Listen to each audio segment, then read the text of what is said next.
ทาง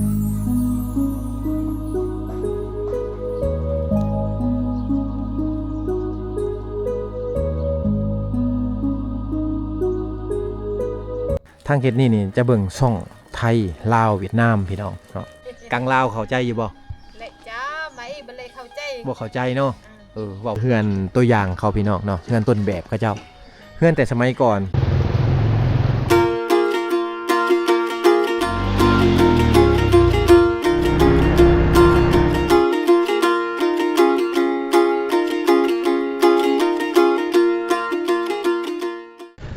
บรรยากาศในการเดินทางพี่น้องแสดงลาวเวียดนามเนาะถ้าไปมาในช่วงนี้ก็สิบรรยากาศแบบนี้แหละพี่น้องฝนตกพี่น้องบางคนอาจจะบ่เชื่อบ่โนดได้แต่ว่ามื้อนี้ก็คือมื้อที่ว่าบ้านเฮานี่อยู่ทางลาวนี่ฤดูหนาวเนาะทางเวียดนี่ฤดูฝนพี่น้องก็เลยว่าทางนี้ก็ได้2ฤดูกาลเนาะในการเดินทางแต่ละครั้งเฮาไปเขตชายแดนลาวเวียดนามพี่น้องบรรยากาศมันก็สิประมาณนี้เนาะบอกเลยว่าบรรยากาศทั้งหนาวทั้งฝนพี่น้องเอาจังน้อยบ่โนดจะไปถ่ายทำวิถีชีวิตในบ้านให้พ่อแม่พี่น้องได้เบิ่งถนนหนทางที่เข้าไปบ้านตังกงพี่น้องเนาะบ้านตังกงนี่เป็นหมู่บ้านหนึ่งที่อยู่ในเขตชายแดนลาวเวียดนามนี่คือน้องๆนักเรียน อยู่ในบ้านตังกงส่วนหลายคนในเขตนี่จะเป็นเชื้อสายทางเวียดนามแน่พี่น้องทางชนเผ่าปะโกะกะโดแน่เนาะเป็นเชื้อสายเดียวกันและคนเขตนี้คือกับคนเวียดนามหลายกว่าคนลาวพี่น้องการแต่งตัวคือกันเพราะว่าเขาอยู่ใกล้กับ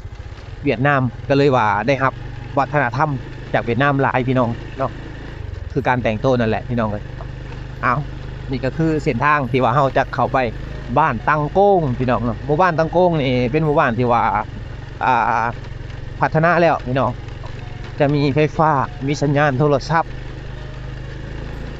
แต่ว่าเรื่องน้ำประปานี่อาจจะยังบ่มีพี่น้องเนาะน่าจะใส่น้ำดินกับน้ำบาดาลเท่านั้นพี่น้องตอนนี้บ่โนดมาฮอดบ้านตังโก้งเลยเนาะเป็นหมู่บ้านหนึ่งที่อยู่ในเขตชายแดนลาวเวียดนามหมู่บ้านนี้เป็นหมู่บ้านที่ว่าดั้งเดิมของชนเผ่าปะโกะกะโดพี่น้องเนาะเฮือนซานเขาเจ้านี่โอ้มีมนต์เสน่ห์เลยพี่น้องเนาะเป็นเฮือนซานแบบดั้งเดิมอร่อยเลยได้เนาะเห็นบ่เขาแนมเบิ่งไปเนี่ยโอ้คักเฮือนเขาเจ้าเป็นเฮือนไม้พี่น้องเนาะแต่ว่าลักษณะเฮือนซานอยู่ทางเขตนี้เป็นเฮือนแบบเก่าเนาะหูมห่างลักษณะแบบเก่าเลยพี่น้องสบายดีสบายดีโอ้สบายดีอยู่กับลูกกับหลานชะแงดเนาะทางนี้เนาะหนาวเนาะอยู่บ้านนี่มีประมาณ100 กว่าหลังคาเฮือนบ่โอ้180หลังคาเฮือนเป็นเฮือนรุ่นเก่าเนาะเฮือนแบบนี้เขาสร้างได้จักปีเลยได้บ่10ประมาณได้10 ปีเนาะเออเปลี่ยนแปลงไปเนาะแต่ก่อนคือชิมุงหญ้ามุงไปบ่พูดข้าเจ้าไปลกมันต้นนี่เนาะพี่น้องคนในเขตนี่ก็จะไปลกมันต้นกัน มาเบิ่งเฮือนหลังนี่งามกว่าหมู่เลยแล้วก็เป็นเฮือนแบบทรงดั้งเดิมของชนเผ่าพี่น้องเนาะนี่เบิ่งลักษณะเฮือนเพิ่นเนาะอยู่ทางบ้านเฮานี่บ่มีแหละแบบนี้ งามพี่น้องยอมรับว่าเฮือนซ่านเขาเจ้างามคักสะอาดเนาะเดินซ่านเขาเจ้าบริเวณนี่จะเป็นบริเวณเดินบ้านแล้วก็มีห้องน้ำแล้วก็สิมีวางเมียนฟืนเขาเจ้าตัวนี้จะเป็นไม้ยางบงนี่เขาจะมาขูดยางขายหรือว่าเปลือกขายแล้วเขาก็เอาไม้มาเฮ็ดเป็นฟืนพี่น้องเนาะมาเป็นเชื้อเฟิงเอาไว้แต่งอยู่ครัวกินเอายางเลาะพี่น้องเลยเนาะ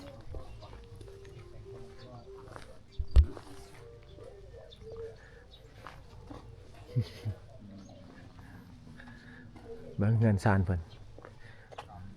ว่าอีกหนึ่งหมู่บ้านนี่เป็นหมู่บ้านเศรษฐีแล้วพี่น้องเนาะเป็นหมู่บ้านเศรษฐีแล้วเงินซานเขาเจ้าเฮือนหลังนี้จะมีหัวย้อนว่าเฮือนเขามีดินซัมนี่พี่น้องเนาะแล้วเขาจะอยู่กันแบบพี่น้องกันเลยเนาะอยู่กันแบบพี่น้องกัน จะบ่ได้อยู่ห่างกันครอบครัวอ้ายน้องจะอยู่ใกล้ๆกันเลย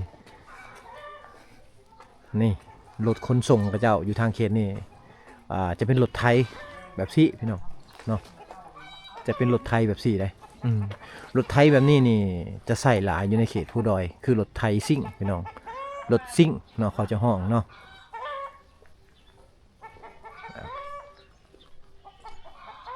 โอ้ยเฮือนมีแต่หลังใหญ่ๆพี่น้องเนาะเป็นเฮือนไม้ล้วนๆแบบนี้เลยเฮือนไม้แบบนี้เลยได้คักเนาะ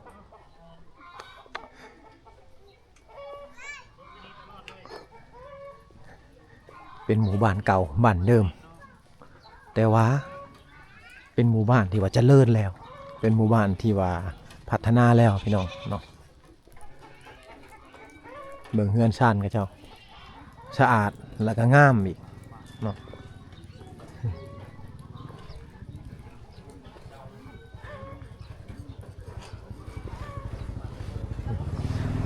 โอ้สบายดี เอาลูกเอาหลานอยู่เฮือนอยู่ซ่านหนาวเนาะอากาศหนาวเลยพี่น้องอันนี้ห้านเพิ่นมีห้านขายเครื่องนำนะอยู่ในบ้าน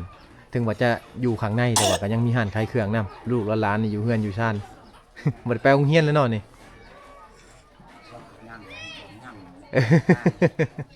เพิ่นบ่เข้าใจเด้อพี่น้องเด้อ บ่เข้าใจภาษาลาวแต่ว่าไผเก่งเรื่องการสนทนาเรื่องภาษาชนเผ่ามาทางเบิ่งนี่โอ้ยลมกันม่วนพี่น้องเนาะ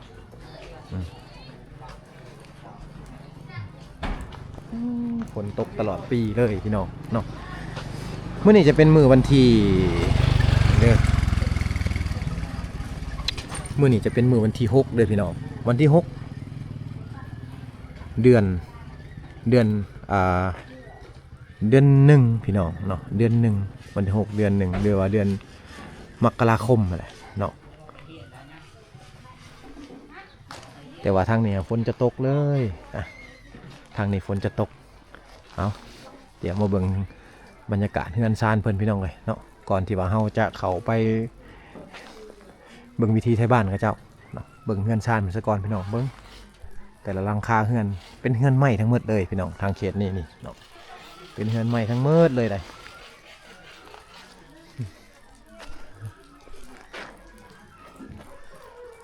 เป็นเฮือนไม้นะเป็นเฮือนรุ่นเก่าแหละพี่น้องได้10ได้20ปีแหละเนาะแต่ว่าเฮือนดินเฮือนก่อนี่มาตำหลังเลยเอาอย่างเราเลาะเบิ่งหมู่บ้านกับเจ้าพี่น้องเนาะถึงว่าจะมีไฟฟ้ามีสัญญาณโทรศัพท์แต่ทางเขตนี่เขายังเบิ่งโทรทัศน์หรือว่าเบิ่งทีวีอยู่พี่น้องเห็นบ่ตามในหน้าบ้านเขาจะมีจานดาวเทียมเนาะทางเขตนี่จะเบิ่งช่องไทยลาวเวียดนามพี่น้องเนาะ3ช่องนี้เขาจะเบิ่งเขาจะเข้าใจนี่เห็นบ่เฮือนเลี้ยนสำหรับแบบนี้แม่นมาเลยพี่น้องเป็นเฮือนใหม่บูฮานเนาะอายุประมาณ20ปี30ปีขึ้นไปพี่น้องเลยเนาะอันนั้นจะเป็นภาษาชนเผ่าบะโกะเลยที่ว่าเพิ่นฟังเนาะก็คือลำ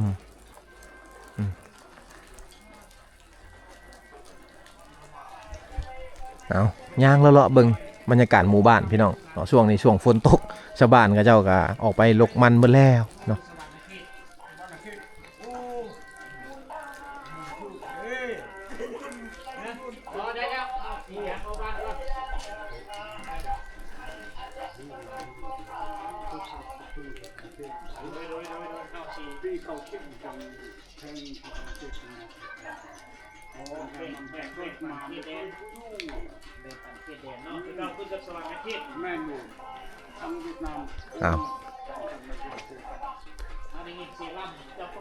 อย่างเราเลาะเบิ่งบรรยากาศพี่น้องเลยเนาะ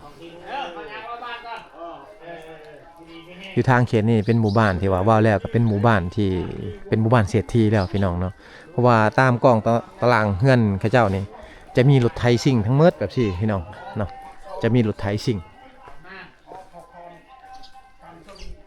สบายดีโอ้แปลงเองเลยใส่รถไถซิ่งเนาะในการเดินทางเฮ็ดเองแปลงเองเติมยางมะน้ำเติมน้ำบ่รถแบบนี้นี่เพิ่นเอาไปขึ้นภู ขึ้นภูลงภูต่างๆก็ใช้รถอันนี้แหละพี่น้องรถเพิ่นห้องรถหยังทางเจ้ารถไทยซิ่งบ่รถซิ่งจะใช้จักรคูโบต้าเด้จักรไทยเด้พี่น้องเอ้ยเนาะมาแบบนี้เลยบ่หรือว่าเฮาซื้อเป็นคันแบบนี้เลยบ่มาบ่นี่ครับเฮ็ดเอง โอ้อันคือตัวห้องเราเห็นเอาเองมันมีแต่โครงเล็กนี่มาเนาะกับจักรมันนี่เออเอา ขักก็อีกแบบได้มีรถแบบนี้เนี่ยขึ้นภูสบายแต่เป็นรถไทยข้อยาวนี่บ่ได้เลยเนาะต้องเอารถไทยแบบสี่ขึ้นภูพี่น้องเลยขึ้นภูขึ้นพา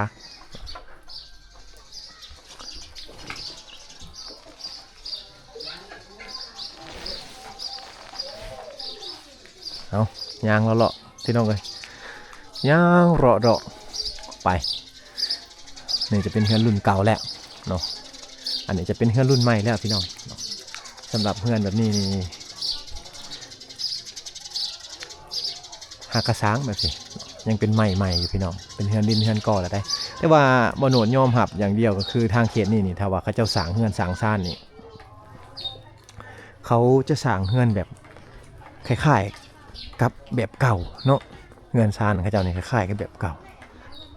สร้างจากปูนพี่น้องแต่ว่ายังเฮ็ดเฮือนทรงเก่าอยู่เนาะ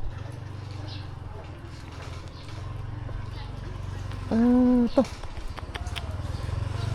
เบิ่งฟืนในกล่องตารางเฮือนกับเจ้านี่นะพี่น้องเนาะเบิ่งฟืนในกล่องตารางเฮือนเขานี่นะ เต็มไปหมดเลยได้กับเจ้าเอาปลาไว้นี่ก็คือเอาไว้ดังไฟเอาไว้แต่งอยู่ครัวกินต่างๆพี่น้องเนาะเต็มหมดเลยนะเป็นฟืนอย่างที่เขาเอามาแต่ไห้แต่สวนพุ่นเนาะโอ้สบายดีพ่อเอ้ยสบายดีสะแงะเนาะหนาวโอ้ ยำนี่ก็ยำหนาวแหละ ยามหนาวฝนตกเนาะอยู่ทางนี้ เงียบแหละ ฝนตกจากเวียดนาม สบายดีไอ้โอ้อยู่กันจะคนเนี่ยอยู่กันจะคนเฮือนหลังนี่ มีแต่เก่าคน โดย9 คนบ่โอ้ ลูกจะคน กินน้ำนะ โอ้ยบ่เป็นหยังขอบใจเด้อขอมุกขอบใจหลายๆบ่ได้ขึ้นไปโตเปื่อน บุลุยขี้ต้มมาพี่น้องเพิ่นชวนขึ้นเฮือนได้ถ้าว่าเฮามาเขตนี่ชาวบ้านเพิ่นจะชวนขึ้นเฮือน โชคดีโชคดี โดยกระบอกกันโชคดีนั่นแหละพี่น้องเนาะไปมาหาสู่กัน แถวนี้อากาศเห็นนะอากาศเวียดนี่ อากาศจากเวียดนาม ดินกับดินลาวแล้วมาชายแดนลาวเวียดนี่พี่ เนาะ น้องกัน อืม ยำนี่มันปลูกมันต้นนี่มันนับแต่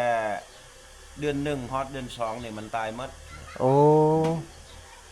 เดือน3ฮอดเดือน4มันบ่ได้ตายมาเดือน3มันแดดเลย มันยังติดเนาะ อืม แต่ว่าเขาปลูกไว้ซื่อๆบ่บางคนปลูกปลาไว้เนาะ อืม ประมาณเดือน3เดือน4แล้วมันจึงติดมันต้นนะเขตนี้จะ ก็อึดและเขานะเขา เออ เขาเป็น เพราะว่ามันบ่แดดเนาะ อืม เวลาเห็ดหน้าแซงก็เห็ดบ่ได้อีกนี่เห็นบ่ บ่ได้ อากาศมันหนาวๆแล้วก็ฝนพี่น้องมันบ่มีแดดนะ นาแช่งนาปี้นี่เฮ็ดนี่แต่บาทเดียวแหละเฮ็ด โอ้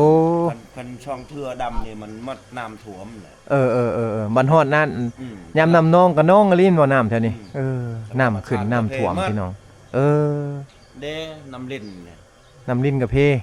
แพ้แหละ เพน้ำมันแห้งเนาะ ก็ช่องเทือแล้วทอกเสาลัดทอกไข่เห็นนะ เพิ่นทางบริษัทเขามาแป้งให้ มัน เพิ่นว่า น้ำท่วมหมด น้ำท่วมน้ำมันเสาะไปกับมุนคือเก่าเนาะ อืม น้ำต้นน้ำลิ้นนี่เอา นี่ก็อึดแล้วลูกเอ้ย เริ่มบ่มีน้ำใช้แล้วเพิ่นว่าบ้านนี่เป็นบ้านใหญ่เด้ รั บ้า ด น ก็ เพิ่น ช่ นี่ วยแล้ว แต่ว่า เทือรัดช่วยแล้ว แต่ว่าอันน้ำมันมาแห้งเนาะ น้ำเขตนี่ จังกะชี่มันล่มหมดแล้ว ตอนช่วงพายุบ่ พายุ โอ้ มันแห้งพายุ โอ้ รัดก็ช่วยแล้ว แต่ว่า มันรัดไม่ได้ช่วยใต้ โดยขอมกกับใจเด้อ เจ้า โดย เจ้าเจ้าเลย เฮือนหลังนี่เพิ่นครัวบ่นี่เพิ่นครัวหรือเฮือน เฮือนครัว โอ้ไม่เพิ่นเต็มกล่องตารางเลยเนาะทางเขตนี่เขาบ่ได้ใช้เทศานเนาะใช้ไม้ล้วนๆเลยพี่น้องโดยเอาเขาย่างเลาะบ้านได้เด้อโดยขอมกกับใจหลายๆแต่ก่อนเฮือนชาวบ้านเขาเจ้าก่อนจะได้เฮือนใหม่พี่น้องชาวบ้านเขาเจ้าจะเฮ็ดเฮือนแบบซี่แหละอยู่ตะกี้เนาะมุงหญ้า มุงหญ้ามุงใบตองข้อพี่น้องเนาะพากระแตะพี่น้องแต่ว่ามาในปัจจุบันนี่คือว่าหลายหลังคาเฮือนก็เปลี่ยนไปเนาะตามกาลเวลาบางคนมีทรัพย์สินก็เห็นเฮือนหลังใหญ่ขึ้นพี่น้องบางคนบ่มีก็หลังน้อยเนาะสบายดีแม่สบายดี สบายดี กังลาวเข้าใจอยู่บ่ เละจ้าไม่บเลยเข้าใจ บ่เข้าใจเนาะเว้าภาษาลาวแล้วเพิ่นบ่เข้าใจเพิ่นว่าคันแม่นเว้าภาษาปะโกะแล้วโอ้ยเข้าใจโกะกะโด เบาประชาประโกะไปเข้าใจ เข้าใจแม่นบ่โอ้ยแม่นี่สูบก๊อกเนาะ เข้าใจ กวักสูบฮืด ชูพืช สูบฮืด เรียกบอก เรียกบอก เรียกบ็อกบ่ให้เรียกบอกก็ บ็อกเนาะทางนี้เนาะ เรียกบอก เอา ชูกอกอ่ะ ถ้าสูบยาใครแม่นว่าบ่สูบแล้วบ่มีแห้งไอ้แหละเนาะไอ้แหละคือเมื่อยเด้ รอยเรียกบอกละมาแหละน้ำเอี้ยวไอ้ก็เลยไป น้ำเยี่ยวก็มาแล้มาเมื่อยได้ มาเมื่อยๆแล้วสูบบ่สูบแล้วมีแห้งอันนี้เปาะปีได้นี่ไปน้ำเนาะถือไปน้ำเปาะปีได้นี่เนาะไปให้นี่ก็เพิ่นก็ถือไปน้ำพี่น้อง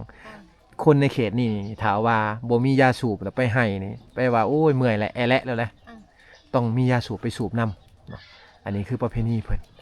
ไปไหนบ่มังกระดงน้องญาเรียกเลยเป็นปีฮาริมัดดอก ปอบปีได้แหละแอแหละโลดบ่มีอันนี้นะ บอกบ้าแหละไอ้บิแต่บิบอกบ้าเรียกบอก ให้บอกก็จะเรียกบอกมันว่าโปะสมาแล้วบอก คันแม่นว่าไปเนาะไปให้แล้วลืมกลับมาเอาอีกเห็นบ่ cái mà chỗ già giờ là giờ đã ta tầm plệ với chỗ già liền ได้กลับมาเอายาอีกพี่น้องเอ้ยเนาะใกล้ชำเลยกลับมาได้เพิ่นว่าเอานี่ก็คือวิถีชีวิตเพิ่นพี่น้องเนาะขอบอกกับใจเด้อโดยพี่น้องไม้ที่เห็นนี่แม่นเป็นไม้ที่ว่าเขาเจ้าตากเขาตากไว้เนาะเขาตากไว้เพื่อว่าจะไปเฮ็ดอันนั้นไปเฮ็ดเฮือนพี่น้องหรือว่าไปเฮ็ดเฮือนครัวนั่นเองเนาะวางจุดนี้เป็นจุดศูนย์รวมของวัยรุ่นอยู่ในบ้านเขาเจ้าหัวสัญญาณเน็ตอยู่วางนี้มันจะแห้งไอ้ก็มาลินเน็ตอยู่นี่แหละนี่ สบายดี เน็ตแห้งเนาะอยู่นี่เนาะลินเน็ตได้ เอาไหนอันนี้คือเฮือนตัวอย่างเขาพี่น้องเนาะเฮือนต้นแบบเขาเจ้า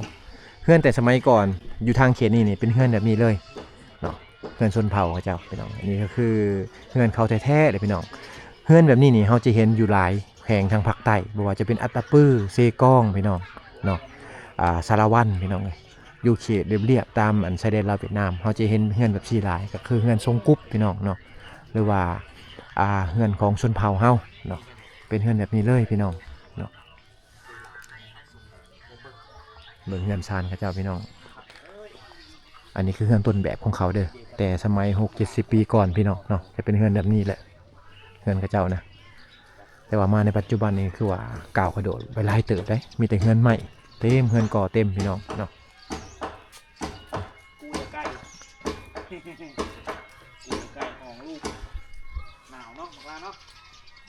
อยู่ทั้งเทิงแบบซี่นี่เป็นวังมินเครื่องเขาเจ้าพี่น้องเนาะกันสารออกมาแบบซี่นี่เขาเจ้าจะอัดให้มันหนาๆแล้วหรือว่าอัดให้มันแน่นเนาะมิดชิดเรียบร้อยเลยเขาจะเอาเครื่องปลาไว้เนาะเป็นวังมินเครื่องเก็บเครื่องของเขาเจ้าเนาะแต่ก่อนมันจะบ่แม่นไม้อันนี้พี่น้องเนาะไม้ที่เจ้าเฮ็ดคือเฮ็ดค้างต่างๆเนี่ยเนาะจะเป็นหวายเด้อพี่น้องทางเขตนี่จะเป็นหวายเนาะจะมีไม้ไผ่กับหวายเท่านั้นที่เขาเฮ็ดแต่ว่ามาในปัจจุบันนี่หวายมันบ่มีแล้วพี่น้องเนาะก็เลยว่าต้องได้เฮ็ดแบบนี้เนาะเฮ็ดเป็นเฮือนแบบนี้ขึ้นมาเฮือนแบบนี้นี่บ่มีแล้วอยู่ทางบ้านเพิ่นนี่บ่มีแล้วพี่น้องหาเบิ่งได้ยากแหละเนาะเอาอันนี้ก็คือเฮือนทรงเก่าทรงเดิมของคนชนเผ่าพี่น้องเพิ่นเฮ็ดขึ้นมานี่ก็คือเฮ็ดเอาไว้ต้อนรับแขกบ้านแขกเฮือนที่ว่าเขามาลินมาเที่ยวเนาะเขามาลินมาเที่ยวแล้วหรือว่าเฮ็ดให้คนรุ่นใหม่เนาะได้ฮู้ว่าเฮือนเขาแต่ก่อนมันเป็นแบบนี้พี่น้องก่อนจะได้เฮือนดินเฮือนปูนนี่ก็เขาอยู่แบบซี่มาก่อนเนาะแต่รุ่นพ่อรุ่นแม่60-70 ปีก่อนก็เป็นเฮือนแบบนี้เลยพี่น้องเนาะอันนี้ก็เป็นเฮือนแบบทรงรุ่นเก่าเลยพี่น้องถึงว่าจะเป็นเฮือนไม้เรียบร้อยปุ๊บแต่ว่าการสร้างเฮือนสร้างชานเพิ่นก็ยังเฮ็ดเป็นเฮือนแบบรุ่นเก่าเนาะเป็นทรงแบบชื่อว่าดั้งเดิมนะ เฮือนนี่เขาเจ้าจะเฮ็ดเป็นเฮือนอีกหลังหนึงก่อนพี่น้องเนาะเฮือนหลังหนึงมาแล้วก็เฮ็ดต่อกันออกมาต่อออกมาเป็นอีกหลังหนึงคือแบบนี้พี่น้องเนาะ ต่างแต่ว่าบ่ได้มุงกรุ๊บแล้วมุงธรรมดาแล้วพี่น้องมุงธรรมดาแล้วเนาะเอาพี่น้อง เอาเวลาเขามาในโซนนี่ชาวบ้านเขาเจ้าจะเห็นเฮือนแบบเฮือนทรงเก่าเนาะเฮือนทรงเก่าของชาวบ้านเขาเจ้าก็จะเป็นแบบนี้แหละพี่น้องคนที่ว่าบ่มีก็เห็นเฮือนขึ้นมาหลังหนึ่งเพราะว่าอยู่กับครอบครัวแต่ว่าจะเป็นเฮือนฟ้ากระแตะพี่น้องเสาไม้ดีอย่างเดียวก็คือเดี๋ยวนี้ได้มุงกระเบื้องแล้วเนาะได้มุงกระเบื้องเป็นที่เหียบห้อยถือว่าใครก็เก่าใครได้กว่ากี่ลายพี่น้องเลยเนาะแต่ก่อนนี่โอ้ยมาทางเขตนี่ก็จะเป็นเฮือนแบบเบาโหนไทยให้พี่น้องเบิ่งเขาแหละเนาะเป็นเฮือนมุงกุ๊บพี่น้องมุงกุ๊บหญ้าค่าเนาะแต่ก่อนนะบางคนที่ว่าเขายังบ่มีทรัพย์สินต่างๆเขาก็จะเฮ็ดเฮือนประมาณนี้พี่น้องเนาะดีอย่างเดียวก็คือมุงกระเบื้องไปเทียมห้อยแล้วเนาะทางขางเฮือนนี่ก็จะเป็นฟืนเต็มอยู่ได้เนาะนี่จะเป็นฟืนพี่น้องหรือว่าเสื้อเพิงที่ว่าชาวบ้านเขาเจ้าเอาไว้ดังไผ่ได้เนาะหนาวหรืออยู่ในพากันอยู่ในเฮือนบ่เนาะอากาศหนาวพี่น้องโอ้ย ยอมรับว่าเขตนี่เป็นเขตที่ว่าได้รับฤดูจากเวียดนามเต็มๆเลยนะ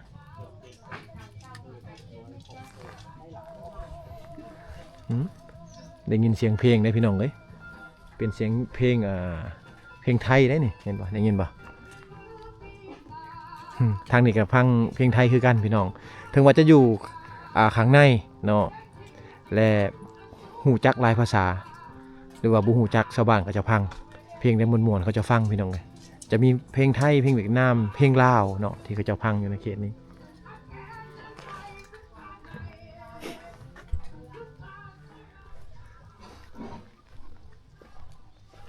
ลงมาลุ่มๆนี่จะเป็นเดินตีบ้านเขาเจ้าพี่น้องจะเป็นเดินตีบ้านของชาวบ้านเขาเจ้าตามบริเวณนี้จะเป็นเหล้าเขาพี่น้องตามบริเวณนี้จะเป็นเหล้าเขาเลยคนเขตนี้เนี่ยเขาจะบ่ได้เอาเหล้าไว้ใกล้เฮือนหรือว่าเอาเข่าไว้ในเฮือนในซ่านพี่น้อง